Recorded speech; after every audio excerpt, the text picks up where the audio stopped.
All right, I think we're online. Frank, can you check your mic and see if we're online? I'm good. Can you hear me? Yeah, I can hear you clearly, man. I can hear you clearly. Okay, good. So 1 second, Frank. Give me a second. Let me just make sure that I record this. Hang in. Computer. Okay, good. All right, Frank. I think we're good to go.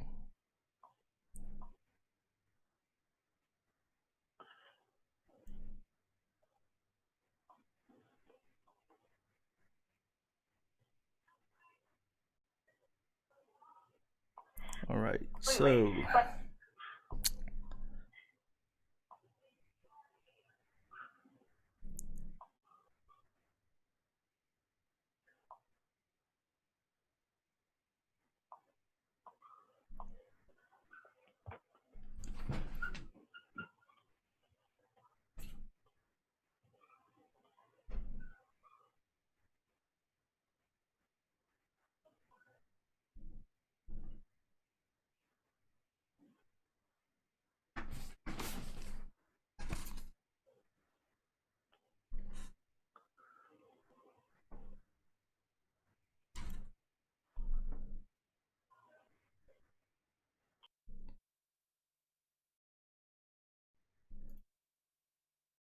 All right. I think we're live.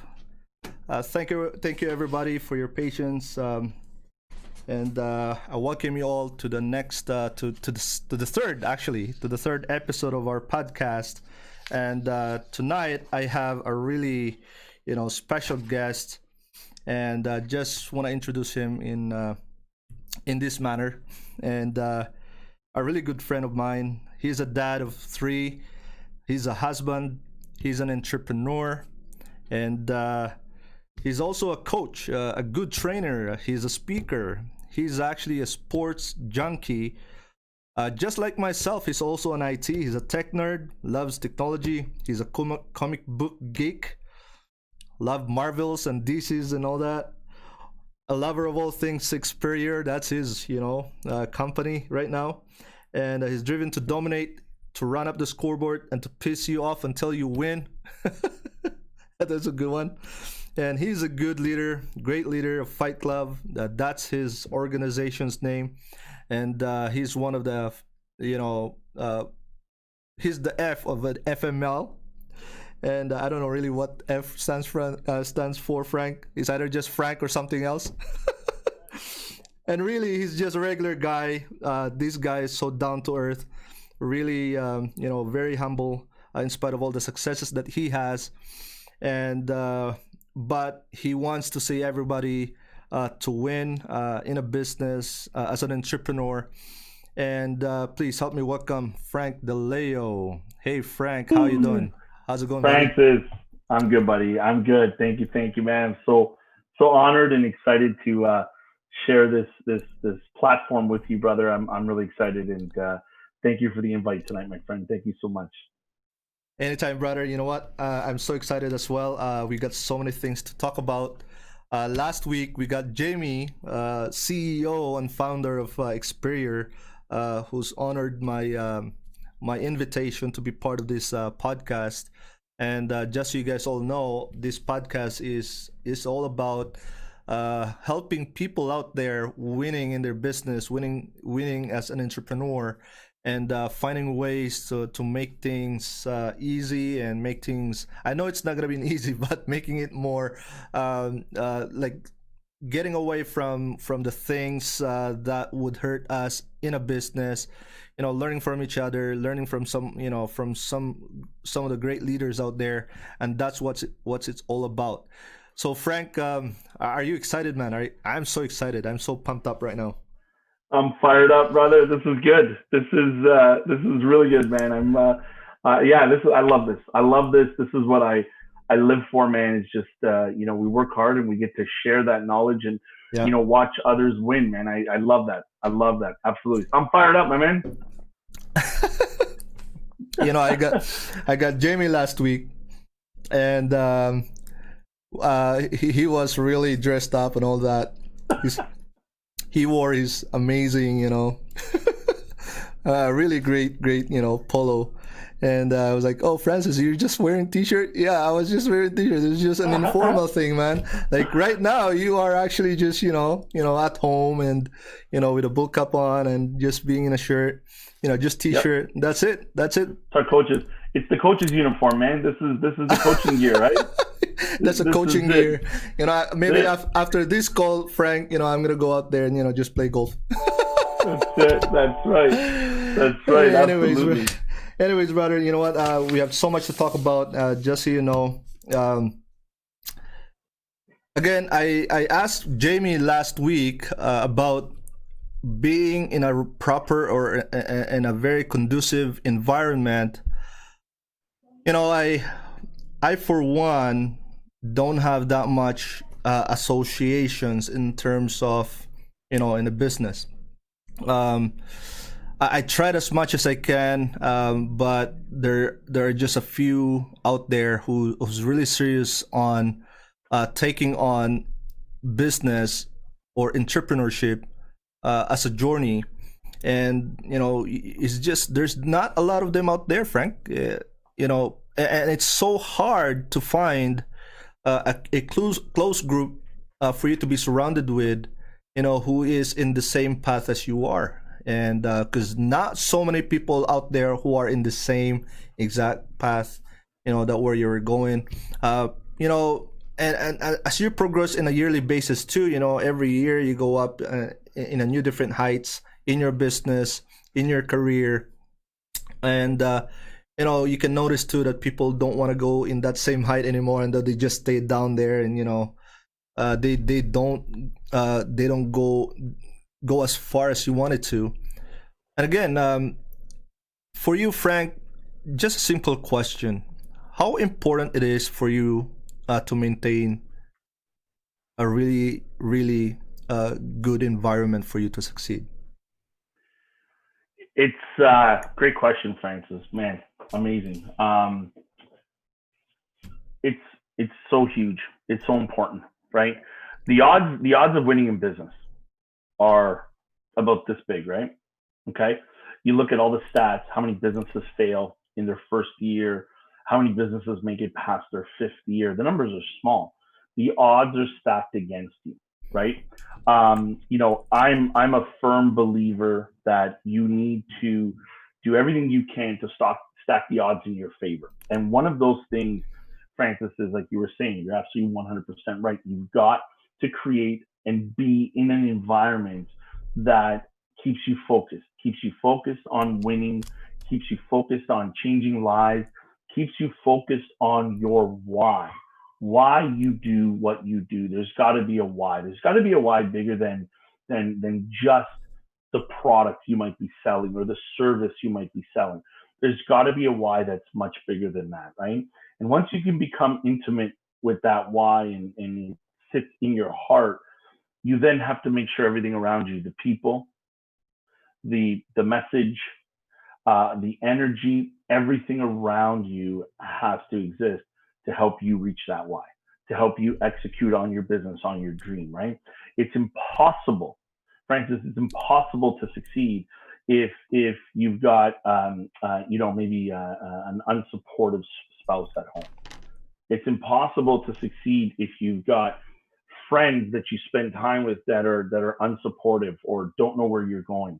It's impossible to succeed if you surround yourself with business teammates that don't want or see what you're trying to do. It's absolutely 100% impossible. So creating that environment, it's one of the most important things that anybody can do to give themselves a shot to win. Now, again, it's not a guarantee, right? You still got to work. You still got to do all the other things you got to do.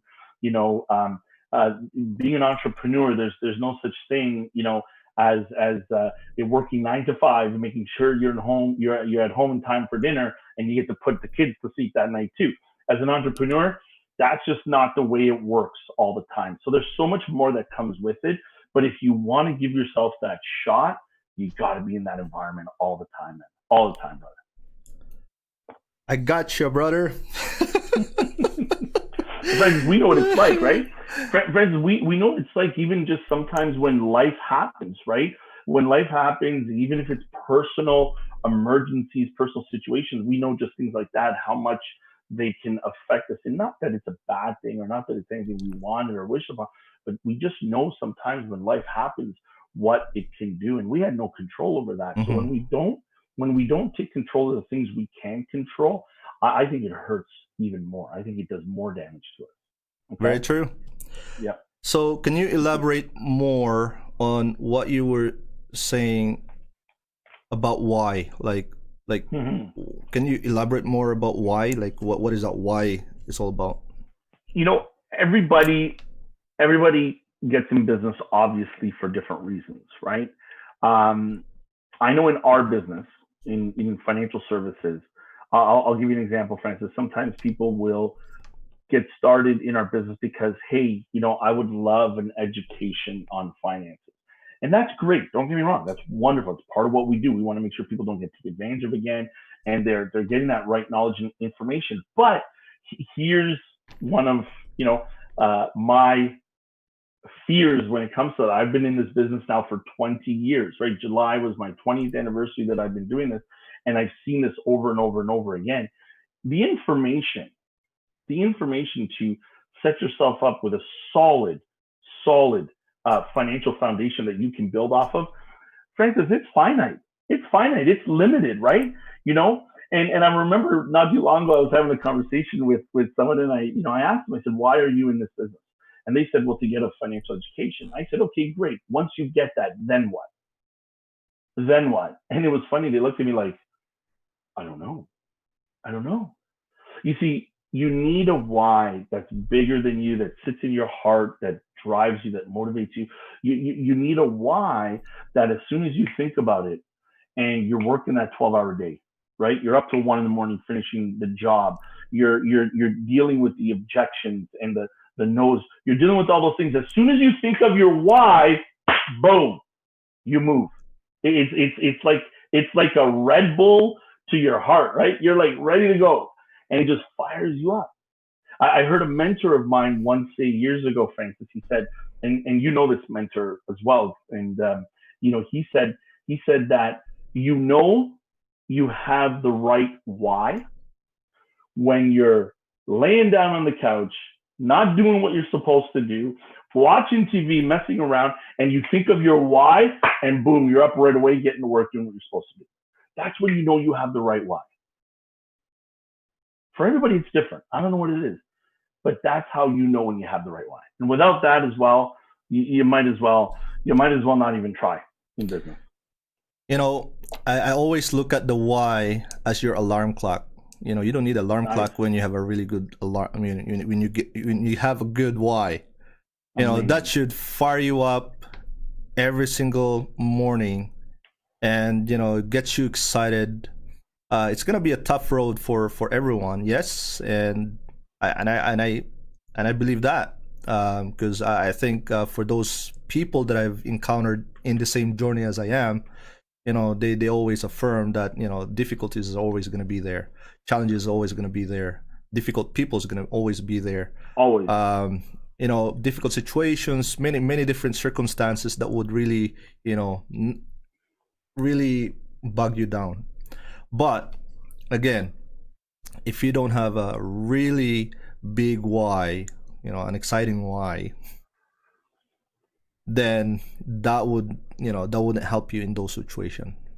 Absolutely. The only thing that would help you out to move forward an inch forward is to really have that crystal clear of where you were going and what you want to happen in your life, Yep. and keep it really close. And now let's Yep. talk about that, Frank. Do you have a method of how to create a goal like that, or like, how do you actually crystallize your why?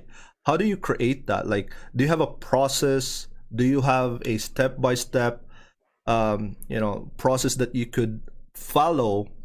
Like, just for example, I'm sitting down with you. I'm brand new.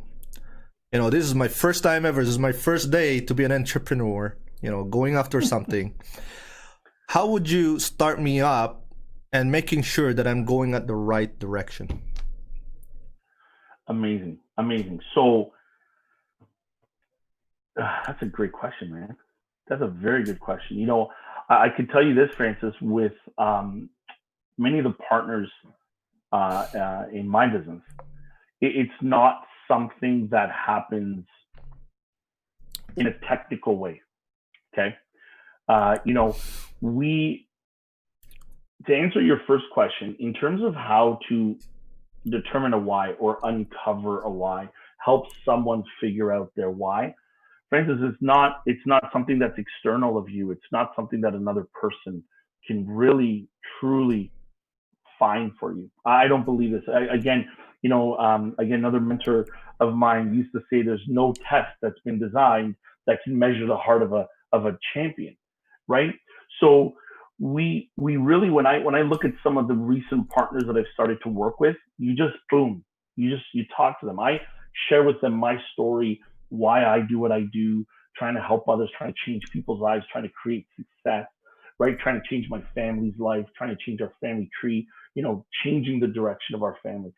And when you share this with people, when you're talking to the right partner, Francis, their face lights up. Their face lights up. They smile. They're like, this is what I want to be a part of. This is what I want to be a part of, right? So it's more of a feeling. It's more of an energy as it is a process. Simon Sinek, one of my favorite authors, in his book Start With Why, which is probably a great place to start. He always tells that story about Martin Luther King when he gave his famous speech. What did he start with? He says, "I have a dream," right?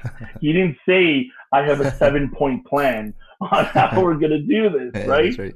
And that's really, unfortunately, I know some people are like, "No, Frank, I need a 7-point plan." I don't got a 7-point plan for that. Francis, we connect. Look at how life brought us together, right? You look at how that happens. There's more to it than putting something down on a piece of paper. Okay, you really just feel it, you live it, and it just happens the way it's supposed to happen. And the right people will stay in your life, and those that are not supposed to be there won't be there. That's just the way it's supposed to be. Okay. And in terms of your second question, which was, how do we keep people on track, so to speak? The way I run my business, Francis, I tell my partners, I say to them, "You're all grown adults, okay? I don't need to motivate you to feed your family, to change your life. I don't need to do that. My job is to give you the tools. My job is to give you the tools to help you, to lend the experience, to help you avoid the pitfalls, the landmines. That's my job. Yeah, my energy goes up. I give that in a way where hopefully my energy charges them up too, but I'm not a motivator because I don't want to work with people that I have to motivate. So in terms of how we keep them on track, that's on them, bro. That's on them. Hey, Francis, you know that, right? In our business, those people that we're always trying to pull, they don't go anywhere. They don't do anything. Really good point, Frank. I totally hear, and believe what you just have said. For me, I think it's all about looking in within you and see who do you really want to become, and what do you really want in life. Yep. And for me, I think I regard being very clear about the identity that you want to be, Absolutely. to start with. Because before, when I came into the industry, we came into as a business, business in general, I think it's the same. When I came in as an entrepreneur, the first day, I have a crystal clear of what would my life look like in the future. I have a crystal clear about who do I want to become as a person. I have a crystal clear about that, but of course, along the way, it just keeps improving, because improvement is, as you keep moving, as you keep, getting into a situation and that gives you an experience, give you knowledge, give you wisdom, encounter people, encounter situation. These are the things that really fortifies you and make you a stronger entrepreneur along the way.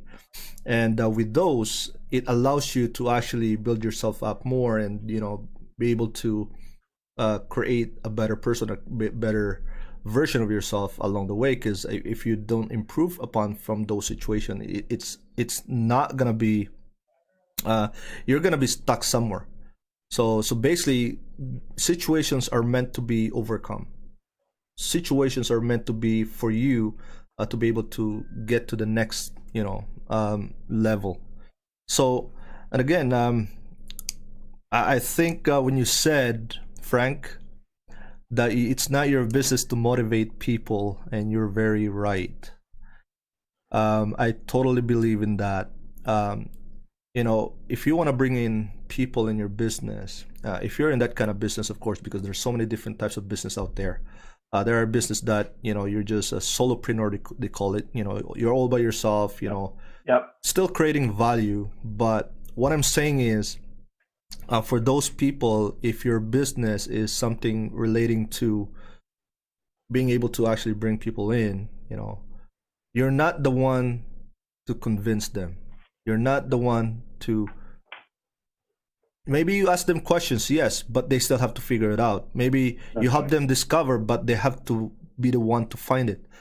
But again, I think for you guys out there, who's trying to really build a business, and if your business involves a team, or a staff, or people that we're a business where you cannot do it all by yourself, you gotta it's so difficult to be in a situation where you'd be the one to keep pushing, keep motivating, keep convincing people to do something. Guys, I think that's what Frank is saying there. Yep. Now, Frank, do you have any criteria? Who do you want to work with? I do, and I'll share with you. It's something that I learned, that actually, when I heard it, I thought, this is wonderful, because this actually puts into context the things that I look for in people. But Francis, I just want to share something before I answer that question. Something you brought up, which was so amazing. You're right. You said when you started in business, you became an entrepreneur, you had a clear vision of what your life was going to look like. Okay.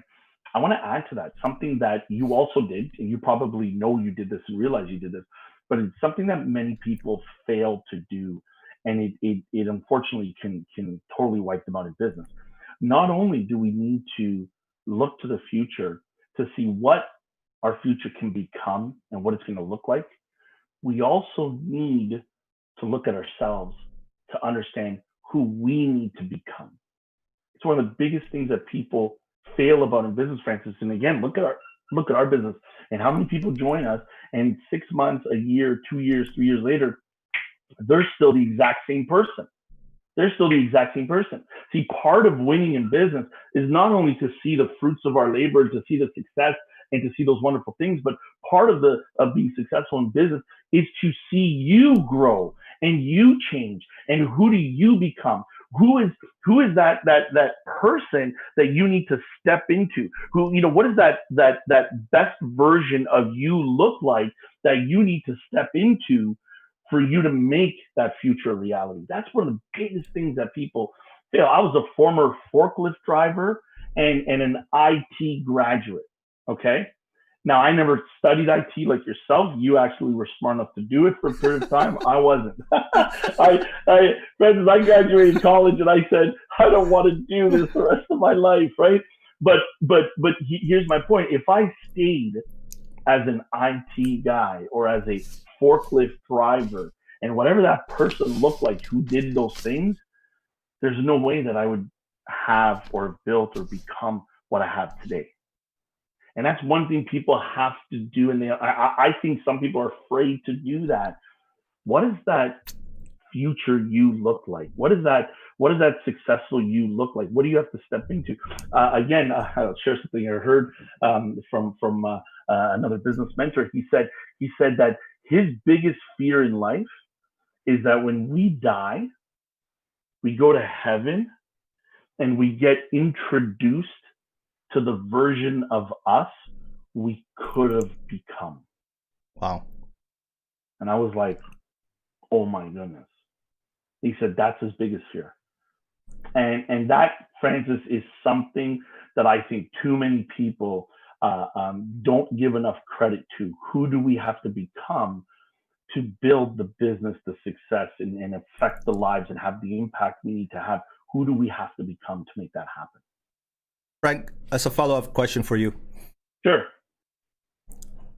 talking about who do you want to become, right? Let's say you're fairly young. Like, I think you're 31, isn't it? I love you so much. Bro, I just 3 weeks ago I just turned 43, man. Don't let the beard fool you. Okay? It's I'm not gonna color it or any of that stuff, but I'm 43 years old, but I still feel like I'm 25. Mentally. The body not so much, man, with the aches and pains and stuff, but mentally I still feel like I'm 25. That's funny. Anyways, Frank, like, as a follow-up question, because these are, I think, of all the things that we have to talk about this evening, I think gearing towards who you really want to become is by far, I would say, the first thing that needs to be dealt with before anything else, because it always comes back there. When things get tougher, you go back to yourself. When things are, you're in a unfavorable situation, you go back there. And again, if you don't have a crystallized, you don't have a really clear image of who do you want to become, what do you want to become, then I think you said a while ago too that majority of people getting into the business failed in the first few months, few years, and probably I would say 80% of people getting into the business, they failed, right? And I think it's not because circumstances outside, competitors are better, they don't have a better product. I don't think that's the reason why, and I think it's more of you have an issue of don't know what you want to happen in your life, and who do you want to become. And I think that goes back there. Now, Frank, as a follow-up question, okay, so I understand now that that has to be taken care of. Very simple question. As I've said, you're fairly young. I'm not gonna say what your age is, right? And you have so many years ahead of you, and that's really a good thing. Now, Frank, who's the most important person? The 20-year older person than you are, or the person today? Who's more important? Yes. The Frank from 20 years from now, or the Frank of today? Correct. That's the question. Oh, all right. So the first answer that comes to mind, Francis, is the Frank of today. And I'll tell you why. Because if the Frank of today doesn't do what he's supposed to do, there will be no Frank in 20 years from now. Agreed. Okay?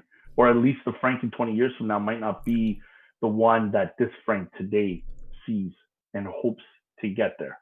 Okay? Let me kind of also reverse it to you in a different way. Francis, the Frank of today wants to talk to the Frank of 5 years ago. Because the Frank of 5 years ago, next month, the Frank of 5 years ago, next month, started the journey to leave a 15-year business to get started with this young startup that we're with now, and to be, part of helping this company get on the map. And that Frank 5 years ago started the conversation next month, 5 years ago. So the Frank 5 years later, this guy right now says, thank you to the Frank 5 years ago for having the guts and the audacity to walk away from a pretty solid, pretty strong 15-year business to venture into something unknown, something unproven, something ground floor. Thank you, Frank, from 5 years ago. So without the people, the version of us today, there may not be the version of tomorrow we're looking for. So what you were saying, Frank, is the Frank 5 years ago has taken care of the Frank of today. And so the same way, in the same manner, the Frank of today is going to take care of the Frank of the next 5 years and the next 10 years and the next. And it starts today. Absolutely, brother. Yep, that's exactly bang on, man. And I'll tell you, brother. There's so many times where when coaching the team, I'll tell them, I'll say, hey, do yourself a favor, do something today that the version of you in 6 months from now is going to say thank you. The version of you a year from now is going to say thank you. Do something today specifically that the version of you tomorrow is going to say thank you.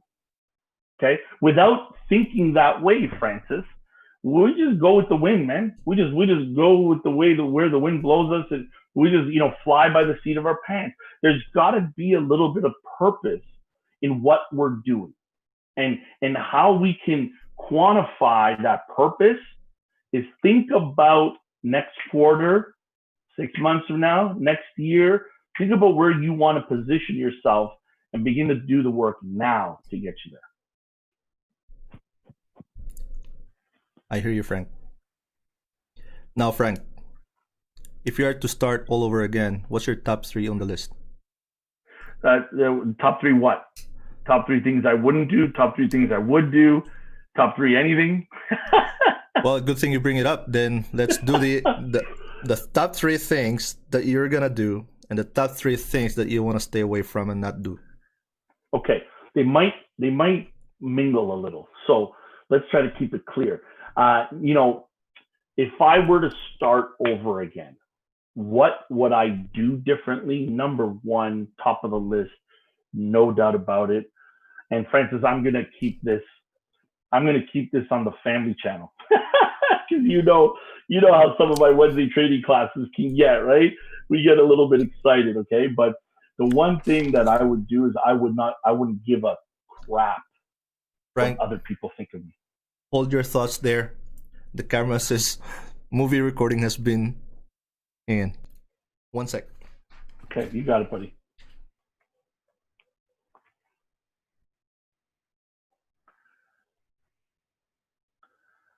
I don't know if everybody can hear me. Can you guys hear me? I don't know if everybody can hear me. Hello, they can hear me.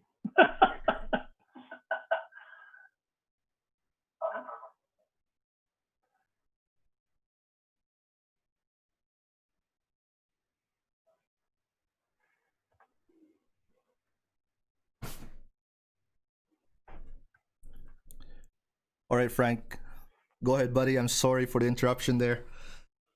No problem, buddy. No problem. That's okay, man. It's good. It's funny. I was just talking about this, right? I was just talking about this with my executive director called the other day about how, guys, technical difficulties happening. They happen. You're talking to two former IT guys. It happens. You know what? We deal with it and we move on, right? Let's not get all freaked out. I had some people on the team that were getting all freaked out about, we can have technical difficulties. Yeah, we can. It's the world we live in. Let's all settle down, right? Okay. So, top three things I would do if I went back. There might only really be one, to be honest with you, but no, there's a couple. I'll tell you. So the first one was I wouldn't give a crap what other people think of me.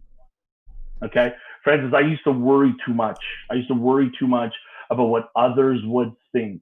What would they think about me? If I went and talked to someone, what would they think about me? If I went and shared with someone what my goals and dreams were, what I was worth, what would they think?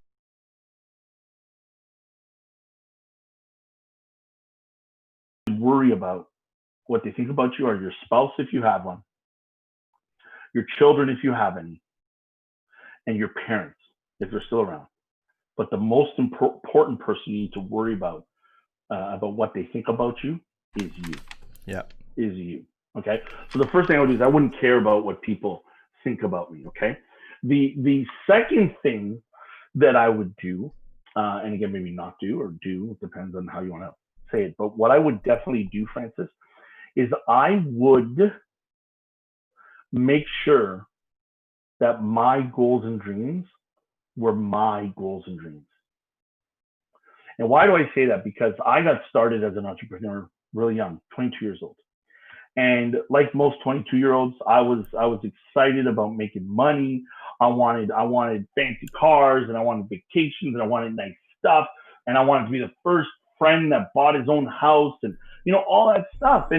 And what started to happen is, not nobody's fault. It's nobody's fault. You know, it wasn't anything that happened directly or indirectly, just kind of just, you know, how you talked about the environment, right? Remember you talked about that environment? The environment I was in may have been a little bit of not the best environment for me, because a lot of that environment would talk about their goals and dreams were, you know, going to the other part of the world and building an orphanage, you know, going down and building a hospital and doing mission trips and saving the rainforest and saving the whales. And listen, God bless you. Those are amazing, beautiful things. I would sit there sometimes in the room, Francis, and I would be like, I just want to buy my own condo. Like, that's what I was excited about. I just wanted to buy my own place. I wanted to have a nice car, right? I wanted to be able to take my girlfriend to a nice restaurant for dinner. I'm not going to lie to you.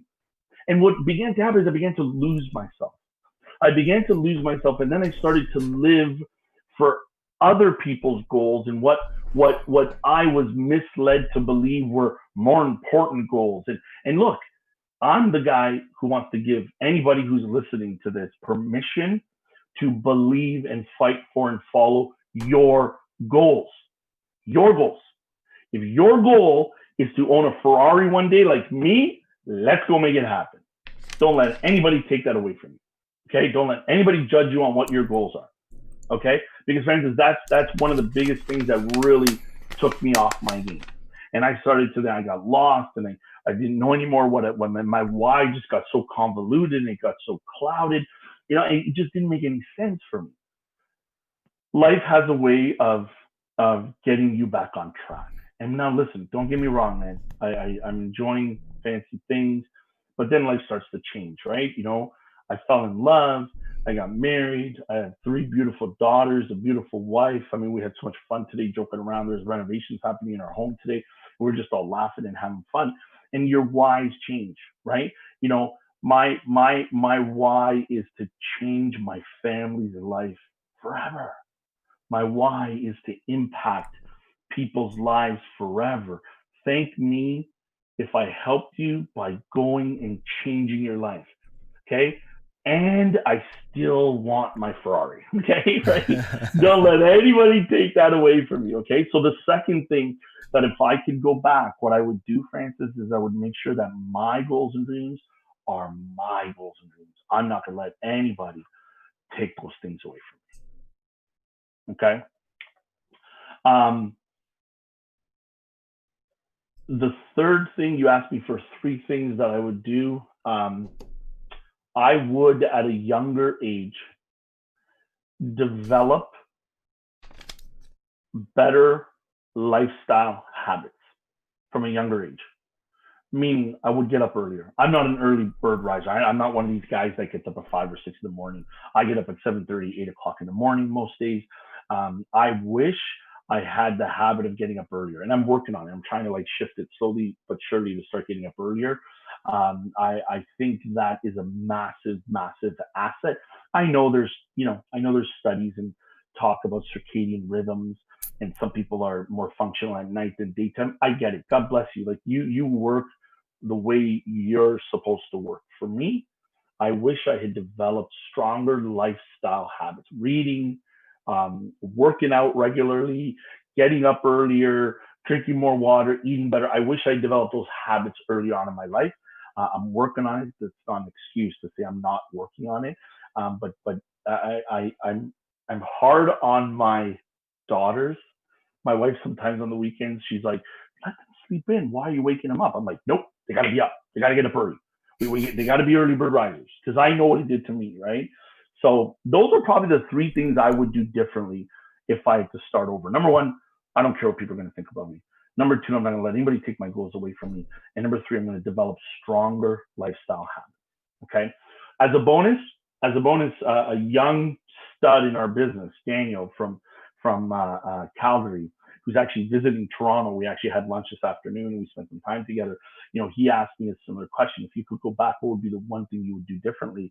You know, and to add to that, to add to your list there, Francis, the last thing I would add is I would spend less time chasing and trying to convince the wrong people to be part of my business. because that really takes the energy out of you. That really makes a positive, happy, wonderful business a negative experience. If I could go back, I would work more with those that wanted it as opposed to those that needed it. Big difference. So Frank, Okay? can you tell someone if there are wrong, if they are wrong people on the first meeting? Can you tell somebody like that, or no? Sometimes you can, Francis. Okay. sometimes it's pretty obvious. Now that doesn't mean people can't change, but they're gonna probably have to go change first and then come back. Okay. Yeah. When you say Right? wrong people, like what does that mean? Like wrong people in a sense where they don't they're not going at the same direction as you are, or they're just difficult people to, like, they have a different perspective or perception towards how to run a business, like philosophy wise. Like, how do you mean like wrong people though? Yep. So I'll go back to the other question you asked about, what kind of people do I want to work with, right? Yeah. What kind of people do I look to work with? So it's kind of the same thing, right? So there's a wonderful acronym that I recently learned that can help identify this. And it does. And when I heard this, I said, oh my goodness, this is exactly what I do. I just didn't put it in a fancy acronym like this, right? So the acronym is HEAT. HEAT. Look for people in heat. Okay. H is for hungry and hustle. And I'll explain each one in a second. E is ethics, which I know is kind of obvious, but ethical. Okay. That's the one that takes a little bit of time to uncover. Okay. A is for attitude. What type of attitude do they got? Right. And T, Francis, is for teachability. So if I'm interviewing someone that I'm going to hire into our business and, we want to work together, I want to invest my time into working with this person, are they hungry? Are they hungry? Are they willing to hustle? Tell me some examples in your life where you hustled. Tell me some examples where you were hungry and you went after it and you made it happen. I want to hear that. Okay, Francis, sometimes, and again, please, this is no disrespect to anybody out there, okay? Sometimes students have a hard time succeeding in our business. And the reason is they haven't had their butt kicked in life yet. They haven't been smacked around a little bit by life. And what happens is sometimes, not all the time, sometimes you got to get out there and you got to get your butt smacked around. You get beat up a little bit in life. And then when you come back and you see an opportunity, you're now hungry for it. And you now hustle because you know what you got. You're appreciative of it. Okay. And that's sometimes I want to hear these examples when I'm talking to someone. Tell me a situation where you were hungry and you had to hustle. And tell me what you did, right? E is ethical, okay? Ethical is again, you can't ask them, hey, so are you ethical? Like, you can't do that, right? It doesn't work, right? But here's just a little tip. Here's a little tip, guys. Sometimes go and check out their social media profiles. Go and see what's posted on their Facebook pages. Go see what their LinkedIn stuff looks like. Go see what's out there about them.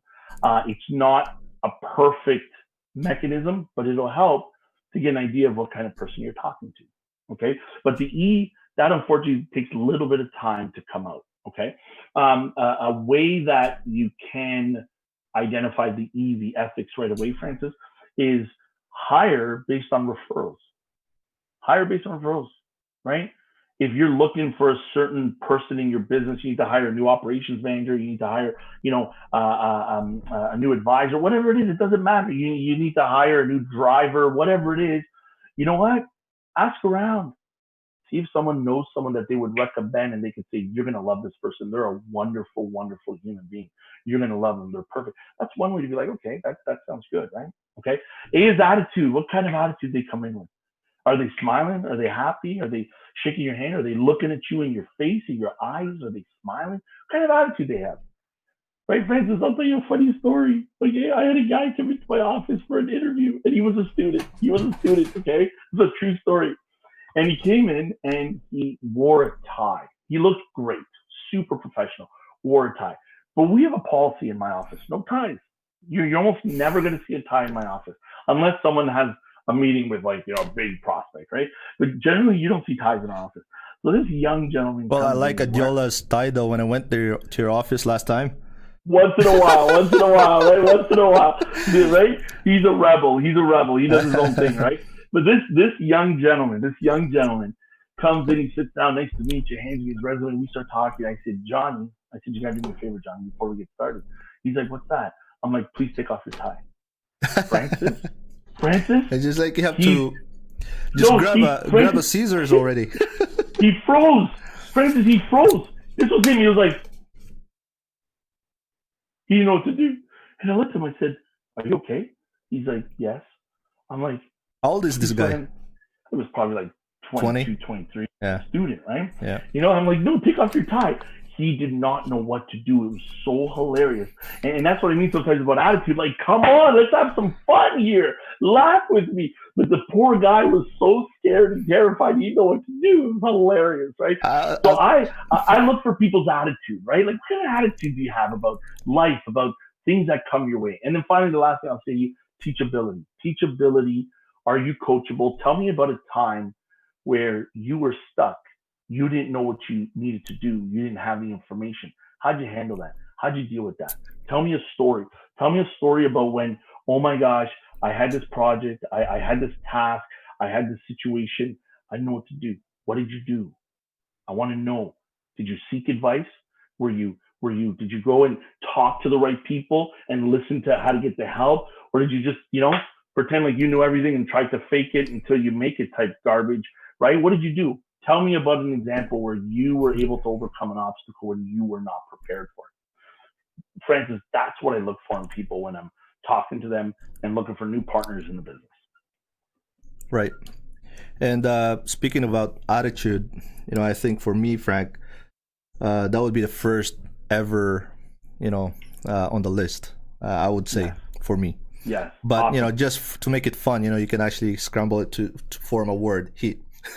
Yeah, heat, man. Right? But again, attitude is by far one of those things that I really look at people with, because that's something that shows up right away. By the way they greet you, by the way they shake your hands, by the way they look at you, by the way they smile, the way they, the look of their face, and by the way they look at the, they dress up, and I think we have a different views about ties though, because when I was 29, all right, when I was 29, just so you know, Frank, back in how long ago was that? I'm not gonna tell you. Just a few years ago, a few months ago. When I was 29, I got into becoming an entrepreneur. I kid you not, I go everywhere with a tie. Like I go to Costco, doing this on a cart with a tie. I go to, just simple as, go for a car wash, I'm on a tie. I don't know what got in me, but, I just love wearing tie. I don't know why. But you know what? I tell you a backstory. I think why that happened though. I was in IT for 7 years in Canada. That's my first career here in Canada. Not really. A&W is my first career. And then, I transitioned to become an IT. And I work in this multi-billion-dollar company called Aimco back in 2010, I believe, 2009, if not. I can't remember now when I started. I think it's early 2010. And everybody there wears tie. And I was on IT, all IT wears like this. They just wear polo shirt. You go in there, you're not allowed to wear slacks. I mean, not slacks, sorry, jeans. So you have to wear slacks, or khaki, and then a polo shirt with no t-shirt, just with a collar. Anything with collar will do. But I was looking at the people there. It's a multi-billion-dollar company, Frank, and almost all of them wears tie, and I love how they look. Going into the office. And one day I went there with a tie on. And everybody was just laughing at me. It was like, Francis, where are you going? Are you going for an interview? I was like, no, I just love to wear tie. Like everybody wears tie. Why would I not wear tie too? So that was basically the backstory. And when I get into this business, it's like, I love to see I love to see myself wearing a tie, going to clients, going to appointments, going to, meeting. And that's where I get to. And then, sometime later in my career, and I was like, I tried to be lax after that, and because I think at that moment, when you were actually growing as a person, you care more about now internally than what's in the external. And I'm not saying that it's bad to wear tie. Yeah, I still love to wear tie from time to time if we have like big events and meetings, very important meeting. Then I do. And again, that's one thing for sure. Again, Frank, have you do you remember your childhood though, like back in where you were in elementary or in high school prior to college? Have you been in a situation where you are selling something to make profit? Have you tried that before, like in your elementary years, in your high school years? Have you tried that? Absolutely, absolutely, brother. I started delivering the newspapers, Toronto Star, door to door in grade 6, seven Wow. days a week, 7 days a week. So, 7 days a so week. Francis, 7 days a week. And you want to know something? I honestly credit my parents. I don't know if they Are you knew in what they a were doing. are you riding a bicycle when you do that, or what? Like you So don't drive that at a time yet, right? Do you? no, I was actually walking. So we had, the metal wired little carts that you put your laundry in, and you with the wheels, and you bring it to the laundry store. That cart. Well, I used to put the newspapers in there. I used to put the newspapers in there, and I don't know if my parents knew what they were doing or they just got lucky, but they made me take this job to deliver the newspaper 7 days a week. And Francis, it kept me out of trouble because every day after school at 3:30, I had to get home right away because my paper route had to be delivered by 5 p.m. Otherwise, I would not get a gold star from the Toronto Star, and I wouldn't get the prize at the end of the month. So at the Wow. end of the month, they would give you like a hockey stick, a basketball, a Wow. jacket, if you maintain this perfect record. So Monday to Friday, every day I had to be home, get the newspapers going, and then just go deliver the newspaper. And Monday to Friday by myself, I had 2 blocks I had to do. I had to be done by 5 p.m. Saturday and Sunday morning, the papers had to be delivered before 8 a.m. Now, Saturday and Sunday mornings, because the paper was a lot bigger, my mom would help me. She would help me because they were big. So, Yeah. so we'd load up the minivan, leave the sliding door open because you could lock it, and I would sit there, grab 2, 3 papers, boom, boom, boom, run back, grab them again, boom, boom, boom, and Wow. that's how we did that. Grade 6, I did that all the way to grade 9, and then I got to high school, and I was too cool. I couldn't do it anymore.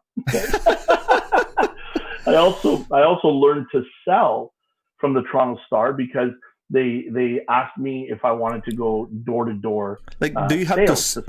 do you have to knock on the door and really have Yeah, to sell them? And yeah, it's not one of those delivery thing, right? Like I tried that once, and just really once, that you have to deliver at like early in the morning, like 5 or 4, I think, and you have to pick up the newspaper. That was way back, like when I was just a couple of years here in Canada. Just trying to make ends meet, yeah. and I think you were supposed to be paid like $500. What is that? How much was it? Yeah, so they changed it because when I was doing it, it was kids. It was kids, and you did it every day to the door. You delivered the paper. Right. Then they changed it and they made it more of a business for adults, and you could Oh, make really good money. And you're right. Back then, the papers were like ready to be delivered at 4 a.m. When I did it on the weekends, it had to be done by 8 a.m. But it was all done manually, man. Manually hand deliver those papers. That's how I did it as a kid. But then they hired me to do door to door sales. So my manager would pick me up after I finished delivering the papers, and they would take us to different neighborhoods, 2, 3, 4, 5, 6 kids at a time, and you're and still we grade literally six go at a time, you're door. saying?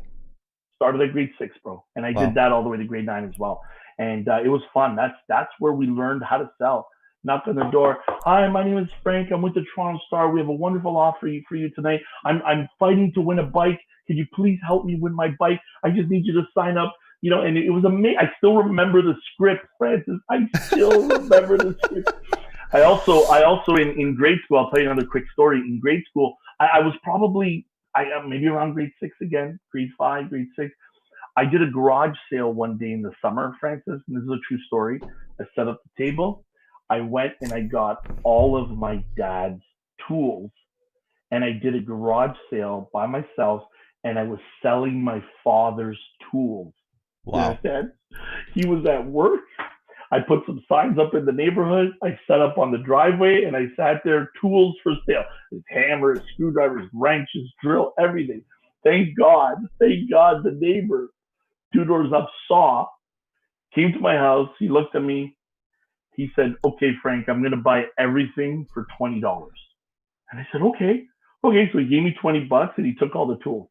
My dad came home and he brought all the tools back and he said, "Peter, don't get mad at the kid, but he tried to sell your tools today." He goes, "Here you are.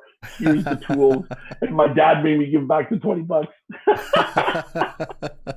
It's a true story, man. It's a true story, brother. That's awesome, Frank. You know So, what? These childhood stories are, oh, oh they're man. fun. They're fun. Yeah, I remember yeah. when I was, like grade six too. My mom used to cook empanada and Pancit? siu pao. No, not pancit. Like pancit No is pancit. in high I school love though. pancit. Oh no, in college. In college. Like she has this, we call it karinderya. It's like a small nook kind of Okay. place where people go in and just dine in. I used to be the cook at the back, right? But my story is far before that. When I was in elementary, I go around our community, our neighborhood, selling empanada, Amazing. and I groom myself. My mom says, you know what, you have to groom yourself because they don't buy from from a kid whose hair is Messy. and Oh, then messy. messy. Yeah, Yeah, that's right. yeah, And yeah, then yeah, you gotta yeah. make sure your face is clean and all that, and making sure your nails are clean and things like that. And so I go around, really, enjoying this. And I went there like a couple of times. Like you just have to go around because it's like a small neighborhood, right? And after a few rounds, anything that I don't sell, I go to the market. And Wow. my mom didn't know this, by the way. It was just me, and I was like, oh, okay, what do I do with this? Because I hate looking at the product not being sold, and my mom worked hard for it. Worked so hard for it. And I said, Amazing. you know what? Maybe I go to the market and do something about this, leftovers. And I went to the market. I go to people selling stuff, and I was like, oh, okay, so I like this. And I say, hey, you know what? It's almost end of the day. Would you like to have one of the empanadas? It's like as an exchange of what you have there. And I do that. I was like, okay.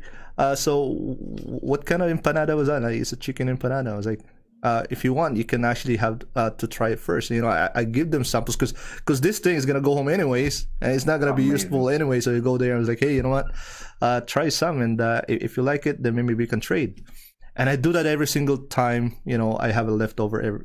When I go around, and my mom doesn't know that until she have known about that I've been doing that Yeah. because one of her friends told her that, hey, did you know that Francis actually go to the market and get some goodies from the market out of empanada.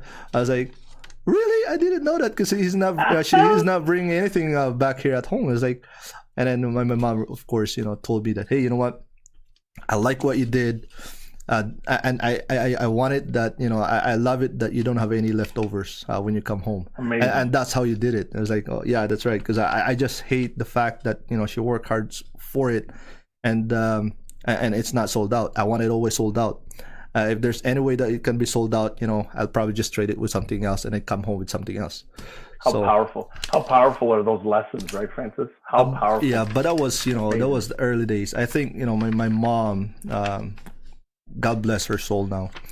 Um, she's the one who exposed me to entrepreneurship. She's an entrepreneur, but I've never seen her took a job. I've never seen her work to a particular job or company.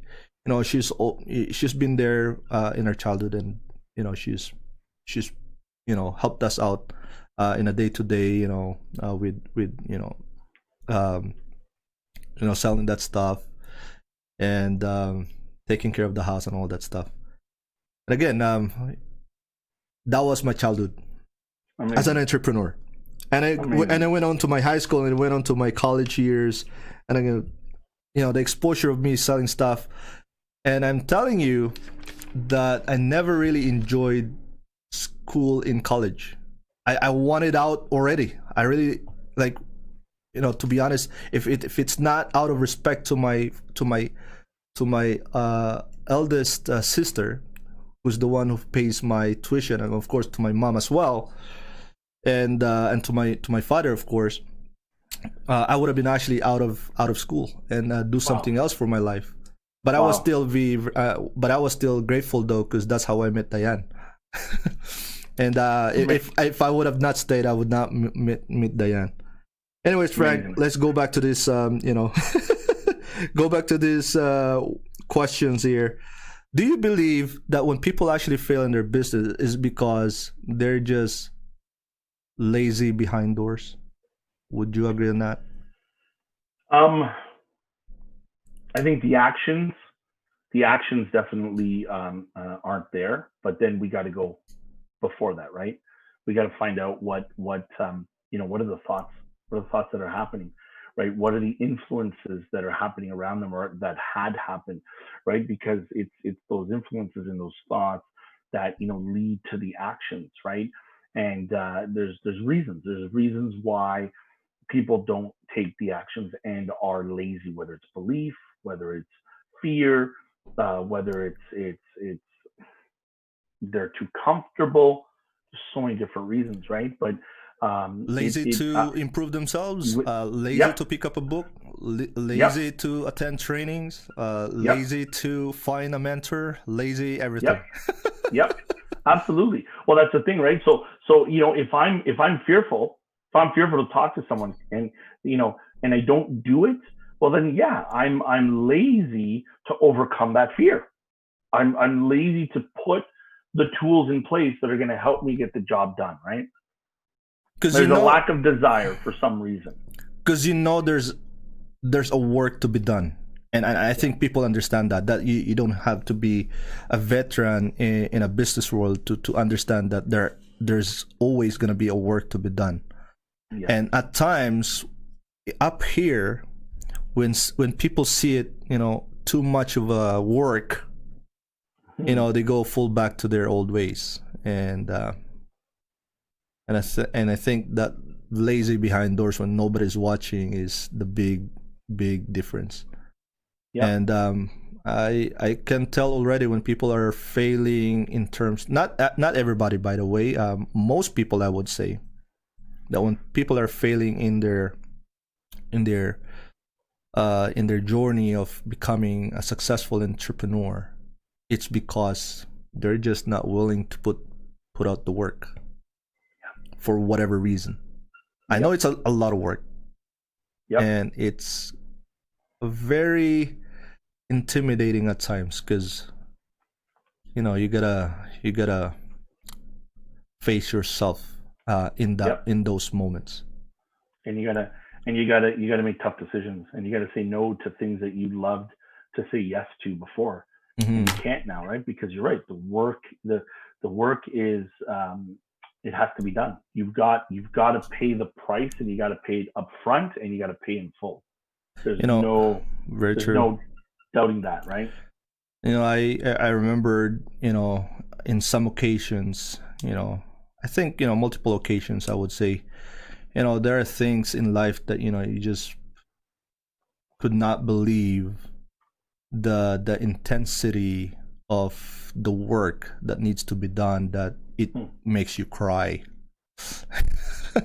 It makes you, it's overwhelming, so to speak.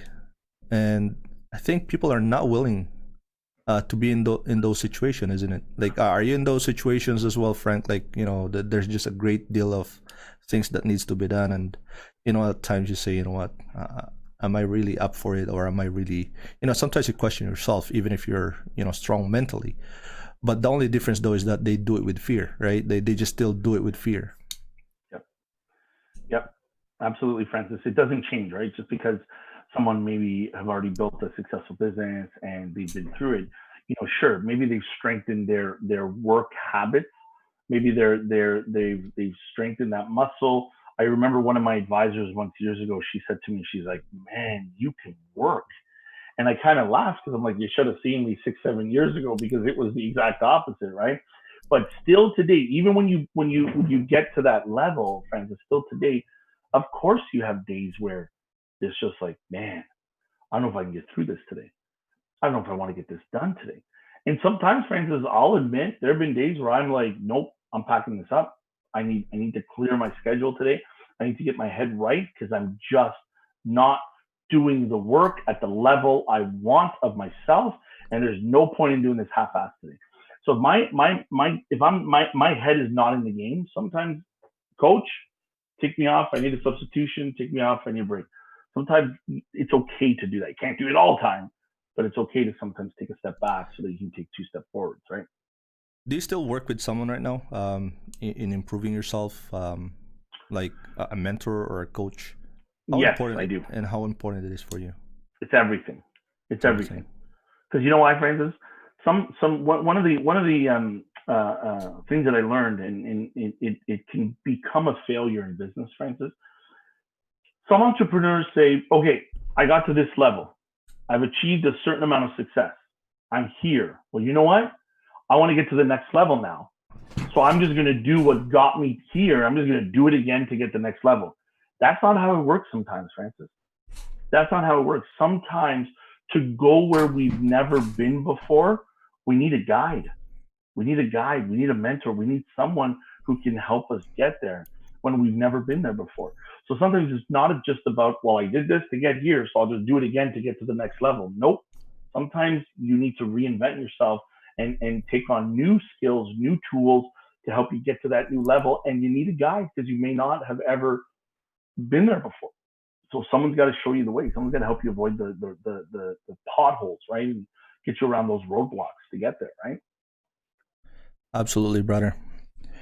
You know what? Do you believe that it's better to learn from someone else than relying on your own experience? Like, would it be better? It would save you a ton of money, save you a ton of. Great message, man. Great message. I'm torn on that one, because there's a saying that says, you can learn the easy way or you can learn the hard way, right? And to learn the hard way is to make the mistakes yourself. But there's a lot of value in that. There's a lot of value when you make the mistakes yourself, because you experience it, you learn it. It's worth a lot more. Okay. But learning the easy way or learning the smart way is learning from other people's mistakes, right? Is learning from other people's mistakes. But sometimes, Francis, when we learn from other people's mistakes, sure, we might get ahead quicker. We might be able to avoid those obstacles, but sometimes it's not as valuable a lesson to you. Okay. Brendon Burchard is someone I love, and he always says, honor the struggle. When we want to honor our parents, what do? We put them on a pedestal. We respect them. We love them. We talk great about them. We keep them in our lives. When we honor our parents, that's what we do. Well, I like to compare the struggle to that. We got to honor the struggle. Don't avoid it. Bring it on, accept it, bring it into your life, respect it, and love it, and get through it, because you can't win in business without honoring the struggle. So sometimes it's good to make your own mistakes and learn. Sometimes it's good to learn from others to get there a little quicker and to avoid some painful lessons. But at the end of the day, Francis, I struggled hard my first 5 years in business. I struggled hard, but I mean this from the bottom of my heart. I wouldn't trade it for anything, because it's made me tough. And it's given me this ability to look at many situations and say, we can tackle that. We've been through this before. We're going to make it happen. And there's very few things that faze me, where I don't know if I can do it or not. Very few, because of the struggles we went through. It's so powerful. I would never exchange it. I would never trade those times for anything. I would never trade them for anything. That's what fortifies you, right? Like, that's what. Perfect word, brother. It fortifies you. Absolutely. Perfect word. And going forward too, what to watch out and look out for, and not being in that same situation again. right. And those are priceless moments too, right? Like I would say that those are things, those are the moments where you can't control happening, but if it happens, embrace it in its entirety. Embrace it and learn from it. You're not asking for it for sure. If you can avoid it as much as you can, avoid it. And the only way to avoid it is somebody guiding you and telling you, hey, you can go in that direction, that's still your decision, but here's another way where you get out most of your effort and where you want to go really. Now, Frank, um, what are your blind spot when you were just starting up as an entrepreneur? Everything. What was my Almost blind everything, spot? right? What was my blind spot? Meaning, I couldn't see this. Regardless, as much as I leaned over to look, I couldn't see it. If I visualized And blind spot, I tell you what, like some entrepreneur, when they get so excited, okay, because that's where people start, right? When they do, whoa, you know what, this is a great idea. Maybe we can start up a business, we can start up a company, we can start up something, and do this and do that, and they just jump off, the cliff, and thinking that they know everything. I was once in that way. I learned it the hard way. yeah, I think people should be aware that there are some cases that you'll be tested um, really hard. And to me, it's it's it's it's better to say that there are so many things that you don't know about yet, okay, going forward, than to just jump off and be excited. And you know I know that people who are successful are self-made. Yes, they are. But I'm just saying too that when they're making the better version of themselves, in those moments somebody's actually, it's either experience or it's or somebody walking through them to become a new self or a better version. So again, people when they excited, they forgot about they still have to be very, very uh proactive in all aspects of the business. Proactive yeah, meaning to say that what else that we haven't really thought about, which areas still have to be taken care of, yep. has to be dealt with, things like that. Like, do you went through something, Frank, that you wish you knew? I love what you said, Francis, and the way I define that, which is exactly the same thing. I agree with you 100%. I think my blind spot, which I think is a blind spot for many people, is that they overestimate their abilities in the beginning and they underestimate the work that's required to win in business. That's amazing, Frank. Like I like the way you put it.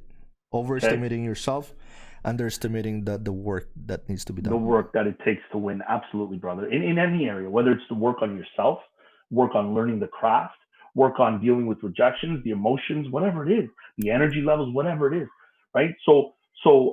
Yeah, man, um, we've been through that, man. We've been through that, and we had to grow. We had to grow. We had to get better.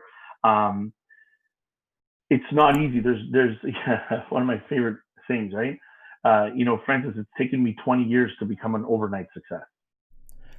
Absolutely, I think that's true to everyone who became a It's success. everyone. It's everyone. There's no such thing as an overnight success. And I love this topic because I plead with our partners in the business, our directors, our future directors, our champions. I plead with them to say there's no such thing as get rich quick.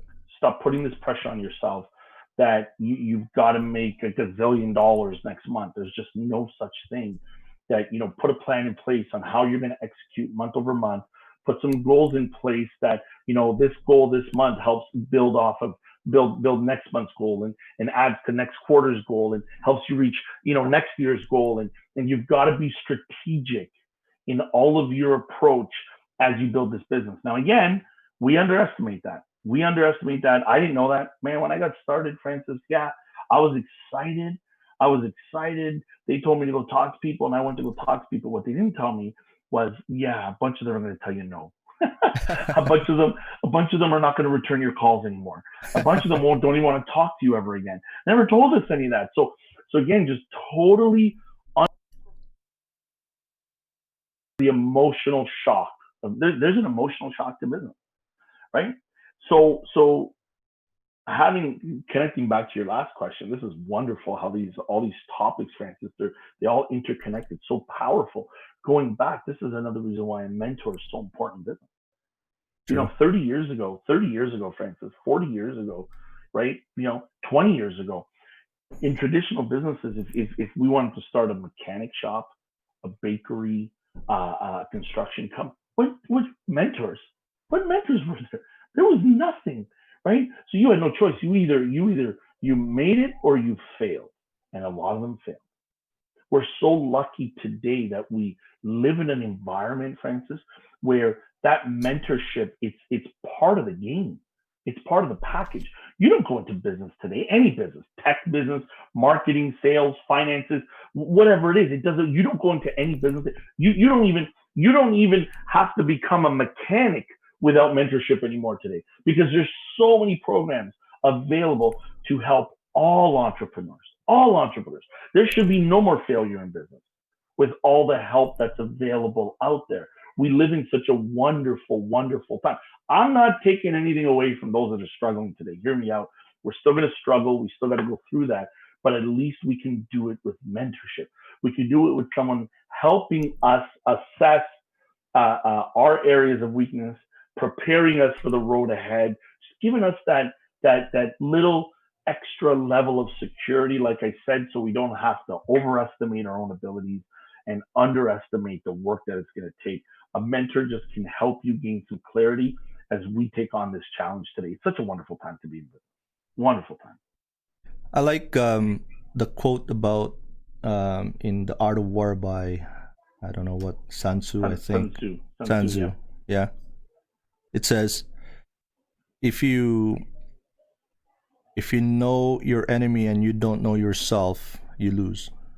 Yeah. If you know yourself, you don't know your enemy, you lose. Amazing. So if you know yourself and you know your enemy, that's a great way to win a war. Amazing. And amazing. I think a lot of people underestimate the work at hand, because that's probably the enemy. Not all the time it would be a person or it would be someone. The enemy could be always the work at hand that needs to be dealt with. And again, but you have to know yourself too. And a lot of people don't know themselves. They never get to meet themselves, Frank. That's right, man. Absolutely right. And it's not easy to meet oneself. I think, in one of those, I think Dorothy. Dorothy in what was that? Wizard of Oz. Wizard of Oz. Yeah. I think there was one of those line that they said at the very end of that movie. I think somewhere around the end of it, they said that finally we have found the enemy, and it is us. Yeah, absolutely. And sometimes we are our own, we sabotage our own plan. We sabotage our own future. Yep. And the easiest way to deal with those situations when if people fail because of themselves is that to blame someone. And crazy. Yeah, absolutely, man. You're 100% right on, man. Absolutely, dude. Now, would you rather learn the industry that you were in? It doesn't matter what industry you're in. Would you rather to learn the industry from a book or a material, you call it, what do you call that again? Like the From a manual. in a manual, very good. You want to learn the industry from a manual or learn it in theory? In theory, in YouTube, in a book, or do you want to rather learn it from someone who has what you want in that industry? Absolutely, man. Absolutely, brother. Like, there's no substitute for experience. There's none. And whether it's your own experience or a mentor's experience or someone who can help you and guide you, there's no substitute for experience, right? I mean, Francis, I'll change it from business for one quick second. Look at marriage. You could take whatever marriage classes you want. You could read whatever marriage book you want. Children, you could read whatever children books you want. Guess what? When it happens, it's the only way you're going to experience it and get better at it and learn how to have a great marriage, have great children, a great family. No book is going to teach you that, right? I got a saying in my agency: put the book down. Okay, like eventually you have to put the book down. I love studying. If you saw my desk, I got a stack of books here that I love using as references, right? And I highlight some of my favorite things in certain books. And don't get me wrong, I love reading, I love studying. It's part of the formula. But at some point, Francis, you got to put the flipping book down and you got to go do something, right? Really you got to go do something, okay? There's sometimes there's people that will use the pursuit of knowledge as another excuse. I didn't know this. I didn't know that. I didn't study the marketplace the way you did. I didn't study the competition yet. I don't know the products inside out yet. I don't know the approach.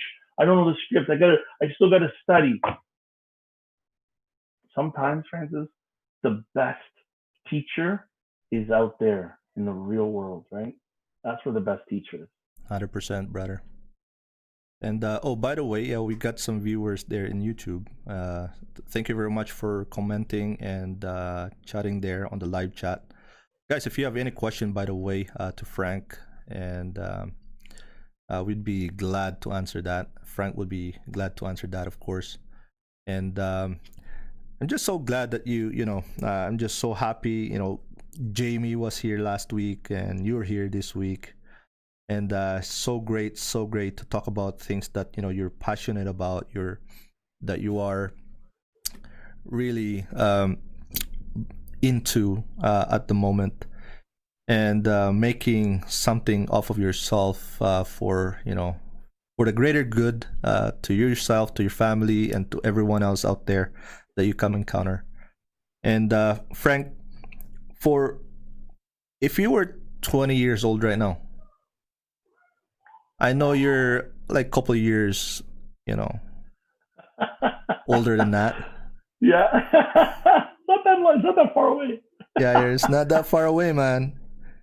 And if you're 20 years old right now, and you want to go into a business, by the way, where were you when you were 20 years old? Wow. College, learning IT. Did you graduate IT? I did graduate. Yes, I did. My wife Yolanda said I had to graduate or she would not marry me. And that was a requirement. I also good for her. Good for her. Yeah, good for her. I went back. Absolutely. I left with one more credit to do, and then she made me go back, and I got it right. So I graduated for her and for my dad, for my parents, to make them proud as well. But I was driving a forklift at Costco. The way life works, Francis, is unbelievable, right? The way life works, because I was 20 years old, driving a forklift at Costco, studying computers and IT, and Yolanda, my wife, got a job at Costco. And when I met her, I was done, like literally love at first sight when I met her. And you were 20 at the time? Yeah, 20.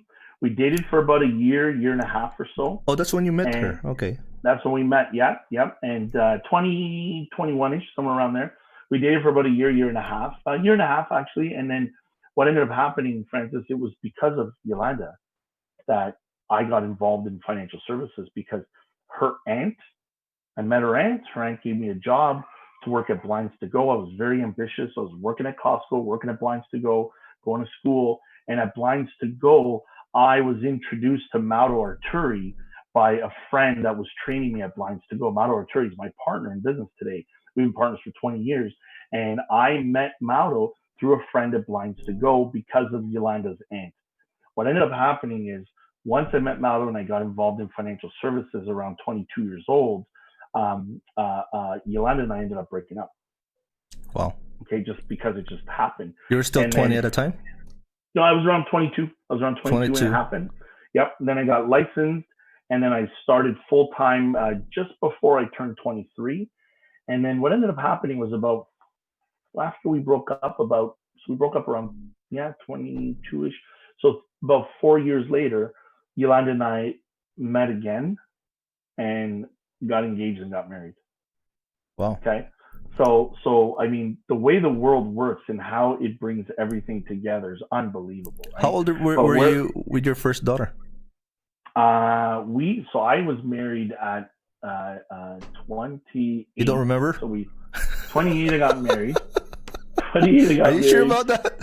And the first daughter was born in 2009. So I was 32 years old with my first daughter. 32 years old.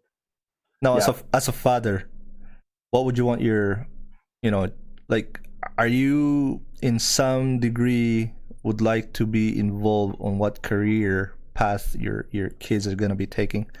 Are you going to be, beyond that too, or you're just going to let the nature of things take its way and, whatever they want to become in the in the future, but maybe some degrees of influence too. Maybe, I don't know. Francis, what I learned is that it's very important to set a standard. I want to set a standard of what's expected. Okay, I'm not going to tell my children what to do, or I'm going to support them, but I do want to set a standard. And we have lots of conversations. My daughters right now are 10 and a half, 9 and a half. Okay.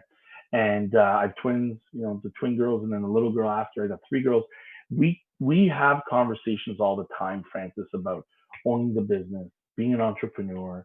What are some of your goals for the future? And one of my daughters, Francis, was watching a YouTube video, and she saw a Rolls Royce on the YouTube video. Okay, and she's like, "Daddy, what kind of car is that?" I'm like, "Baby, that's a Rolls Royce."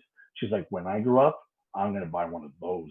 And I'm like, baby, I'm like, let's get to work, right? Like, it's going to take a big effort, right? She's like, Daddy, what do I have to do to get that? We had a conversation. It's like, well, either you have to become a very well-educated professional, like a lawyer or a doctor or something like this, a very well-educated specialist, or you got to start your own business. You got to start your own business and you got to be successful in business. Francis, one of the things I've always said to my daughters for many years, Daddy doesn't care what you do as long as you own the place. As long as you own the place, okay? But now again, and if they don't, I'm not going to be disappointed, none of that stuff. But one thing I will say, I remember I heard a saying once that said, in hockey, we're in Canada, hockey's back and all this wonderful stuff. So in hockey, you would hear a saying, you got to go hard in the boards. You got to go hard in the corners. Go hard in the corners. It's like in basketball. I know you love basketball, right? You got to drive hard through the lane, right? Drive hard, right? You got to rebound hard. Well, I heard this thing that says, hey, you're telling your kids to go hard in the corners when they play hockey, right? Let me ask you a question. Are you going hard in life? Are you going hard in the corners in your life, in your business, in your job, in what you're doing? You see, I'll tell you the truth, Francis. One thing I'm so thankful for and I'm so proud of is that at least I can say I set a standard for my girls. I set a standard. I set an example that I can tell them to go hard because mom and dad are going hard too. We're going hard in the boards. We're going hard through the lane. We're driving hard through the lane, right? And that is again what I think is super, super important when it comes to our kids. Just be the example, be the role model. You want them to give it their all, make sure you're giving it your all as well. That's what's super, super important. And that's what at least I'm thankful and proud to say. I can say I went hard. I can say that I've got experience. If you want to talk to me about business, if you want to talk to me about finance, if you want to talk to me about these things, I can share that with them. And I'm so thankful that even if for nothing else in my business career, I got that example that I'll always have for them.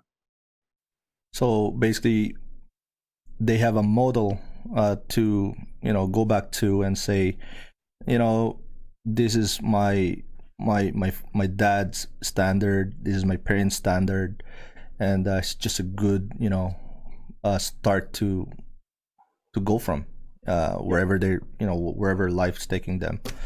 Yep. And do they listen to personal development? Do they read one, or do you expose them? Do you soak them with that? Our 2.5-hour drive to the cottage, pretty much every weekend, we listen to different audios, different podcasts. They enjoy it. They love hearing the interviews. Sometimes I listen to, one of my favorite ones is like Ed Mylett, Max Out. And the girls will be like, Daddy, we're gonna listen to Ed Mylett. And it's like, awesome, right? Yeah, let's do it. We don't listen to Andy Frisella as much as I love him, and they're both mentors of mine. But they don't listen to Andy because Andy swears way too much, right? Yeah, that's right. But they love listening to these podcasts. Francis, my daughters, without me saying anything, last summer, decided they bought some balloons, regular balloons. We went to the cottage, they went to the beach, they filled up the balloons with sand, they tied them up, and they created squishy balls. Remember, your kids are probably into all the squishy things. Yeah. They created their own squishy balls and went around to all the kids at the cottage and sold them for $1 each. Really? Francis, I swear to you, I had no idea. They came back, they're like, Daddy, look how much money we made. I was like, what? Like, where did you steal that from? Right? I'm counting my wallet. Like, wow. Where did you take it from? They went out and they did this. It was incredible. So I don't stop them from stuff like that. My wife's like, don't go out and talk to strangers. I'm like, go do it. Oh yeah, they created their own little babysitter business. My daughter, check this out, Francis. I keep this hanging here on my bulletin board in my office. My daughter, do you know what this is? What is it? This is a coupon booklet. My daughter made. For what? My daughter made coupon booklet for the best dad ever. Happy Father's Day. Look at this. Coupon booklet. Oh, nice. This one nice. Here is redeemable. Look at this. Redeemable for breakfast in bed. Wow. Okay. Wow. All right. This one is redeemable for a bike ride with me. Nice. Okay. Right? And this one is redeemable for free hugs. Wow. Is that for everyone? Like for all of your daughters, or? My little one, Annalise made this for me. She's like, Daddy, I made you. That's Annalise. Okay. Yeah, she says, Daddy, I made you your own coupon booklet for Father's Day. And she says, let me know when you want to redeem any of those coupons. Right? And I told her, she actually came in the other day. She's like, Dad, are you going to use any of your coupons? I'm like, nope, I'm saving these forever. Right? and it just, I'll never, ever, ever get in their way when they want to get creative with stuff like that. They've done their own lemonade stand. They've done their own lemonade stand. They made a mess on my table in my driveway. I don't care. Yolanda gets all like, who's going to wash your clothes? And I'm like, let them do it. Don't worry. I love it, man. I want to see what they're going to come up with next. It's so much fun, man. That's so amazing. So much fun. You gotta much fun. You're so lucky, Frank. Your daughters are so sweet. They're just into you too. Like are they a daddy like a daddy? Daddy's little girls. All of them. They're all daddies. Of them. Literally, okay. All of them for now. Right. But yeah. I can only imagine Frank when they get into their teenagers. Like, what would Frank do now, right? Frank, I guarantee you, Francis, when they get into their teenagers, I guarantee that those teenage years, Frank's business is going to explode. It's going to grow because I'm going to be like, honey, they're all yours. I got to go to work, right? That's funny. That's what I mean. I'm going to work, right? No, but no, you know what? We joke about that. And it's funny. I had someone say to me recently, man, when they become teenagers, you're in big trouble. And I told them, I said, you want to know something? I know everybody says that, and I know you're joking and everything, but I don't believe so. I said, because We talk with our daughters. We have ups and downs. We don't talk to them like children. We talk to them like adults, and lots of ups and downs. Don't get me wrong. We already have that. But at the end of the day, if my girls end up like my wife, I'm the luckiest guy on the face of the earth.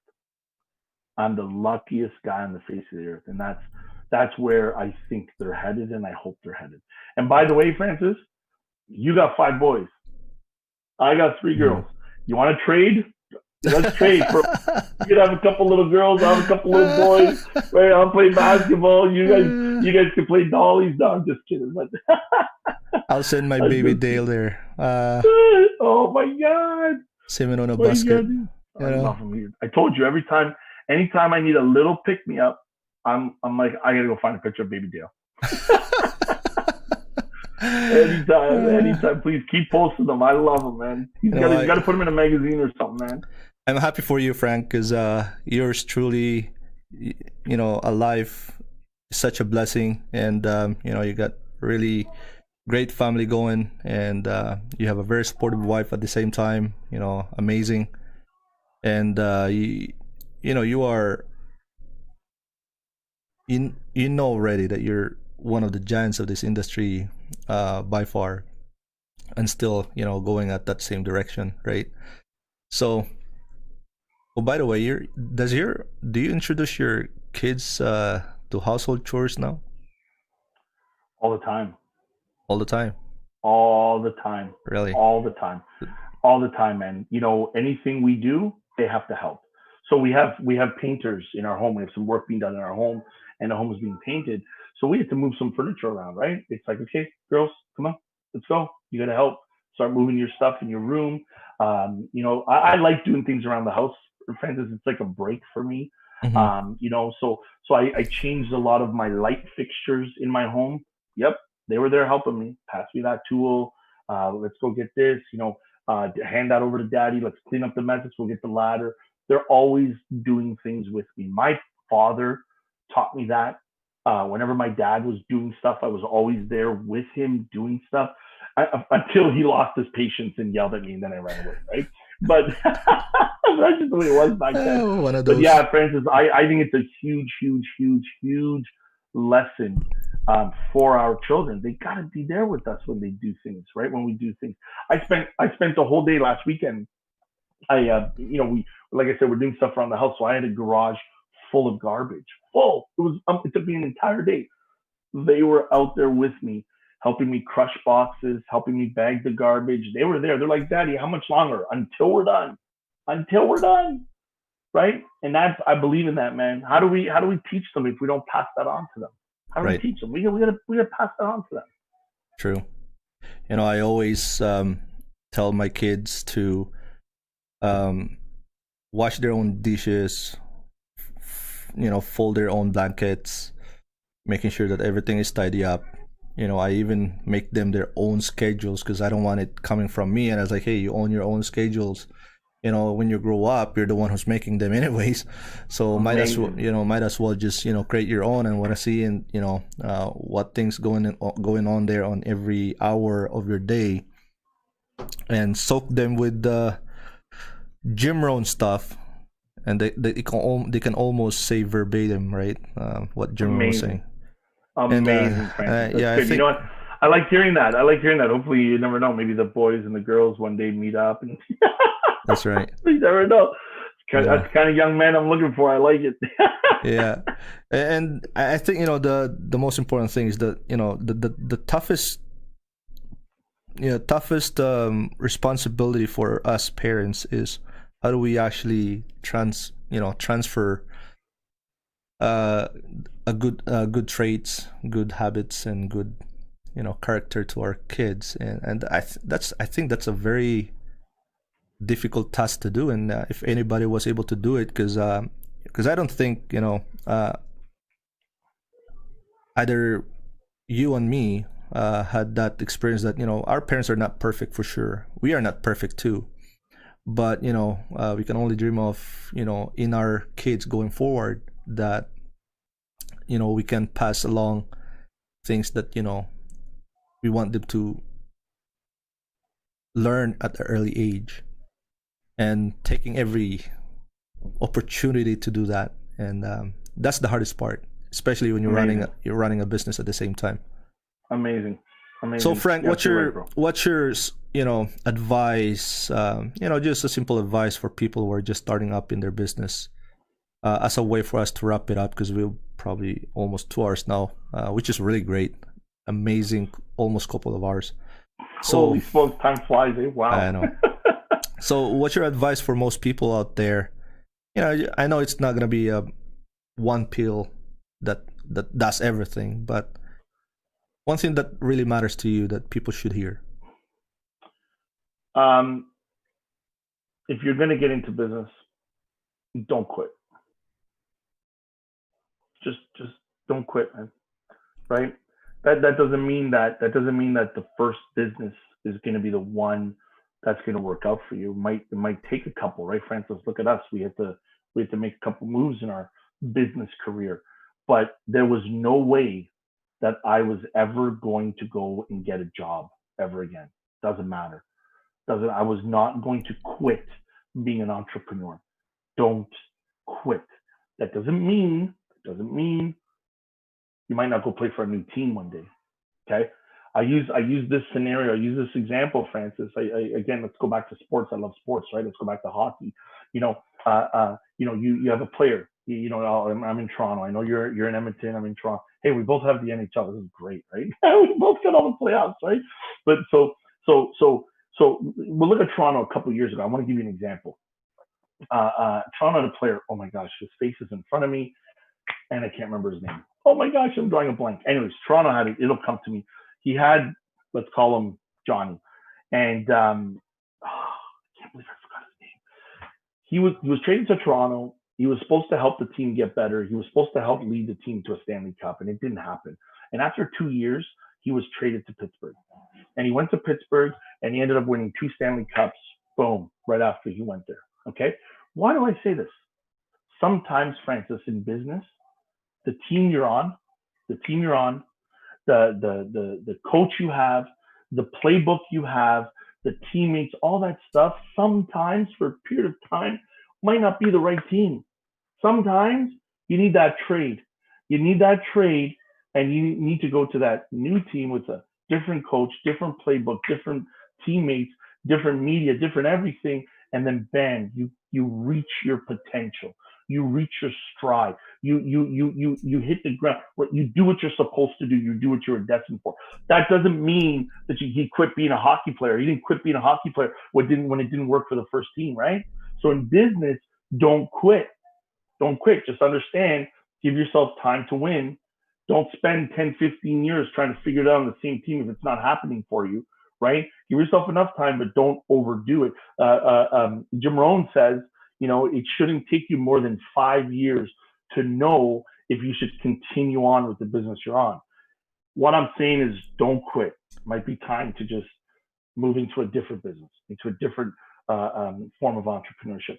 But my advice for people that have that tug on their heart, they have that desire, they're looking at getting into entrepreneurship. It's the greatest thing in the world. It is absolutely the most rewarding, greatest thing in the world.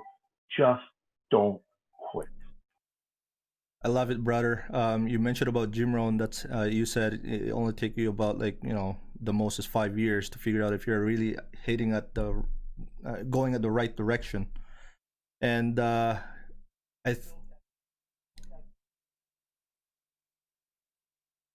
Went to Pittsburgh. That was his name. Sorry, I had to say it. Go ahead, Jim awesome. Rohn. I'm sorry. That's right, Frank.